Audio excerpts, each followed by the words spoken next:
સરપંચશ્રીની બેદરકારી। ઉનાવાના અનુસૂચિત જનજાતિ વિસ્તારના વણકરવાસથી હેડરી ચોકથી લઈને હુસેન ગેસ્ટ હાઉસ સુધી રોડ ભંગાર હાલતમાં તેમજ દુર્ગંધ મારતી ગંદકી। નગરપાલિકા, ગ્રામ પંચાયત, મામલતદાર તેમજ જિલ્લા કલેક્ટર સાહેબશ્રીને આ ગંદકી વિશે પૂરી તકેદારી રાખી સફાઈનું કામકાજ તાત્કાલિક ધોરણે લેવામાં આવે તેવી આમ જનતાની માંગ।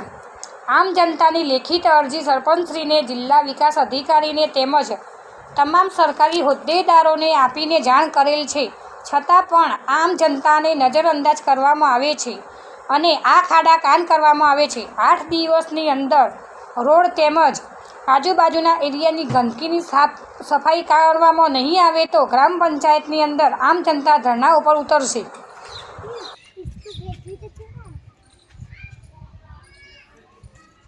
आगे आओ धीरे धीरे।